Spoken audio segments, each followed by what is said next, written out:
това видео ще ви покажем как става резервацията на видеоконсултация през Web съветник. За това е необходимо да отидете в секцията Започни консултация, където виждате консултантите, които дават консултации за съответната дата. Изберете опцията Запази час и виждате свободните часове към момента. Избираме една от възможностите и натискаме бутона Потвърди. Виждаме часът, датата, цената на консултацията.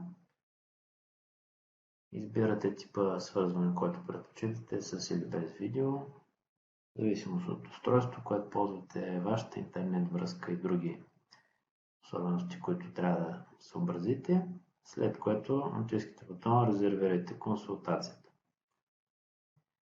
Втора стъпка в запазването на консултация е да введете кратка информация за причината, поради която търсите консултация.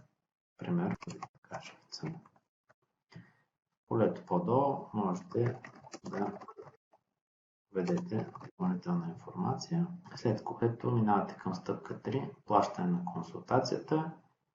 Ако вече сте минали през стъпката за купуване на кредити, във вашия профил има наличност от кредити. Виждате колко е цената на консултацията, цената за удължаване на срещата в случай, че това се наложи. Обичайно видеоконсултацията продължава 10 минути, но по преценка на вашия лекар, ако той има нужда от допълнителна информация, за да може да ви бъде полезен, може да ви предложи удължаване с до 5 минути на вашата видеоконсултация. И така, минавате към плащането с бутона Плати, след което виждате потвърждение. Web съветник ви информира, че вашата консултация е резервирана, като отново виждате името на консултанта, датата и часът на запазената консултация, което процесът по запазване на видеоконсултация е приключен.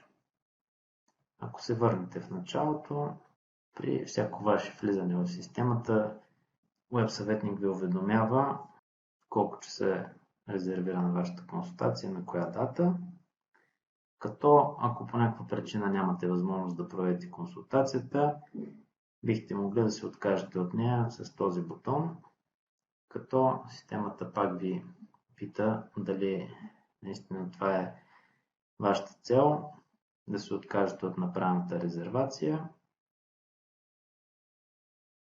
Ако направите това, губите реда си, цената за прегледа няма да бъде удържана от вашата наличност кредити, както и можете да изберете консултация с друг консултант, който е свободен в момента.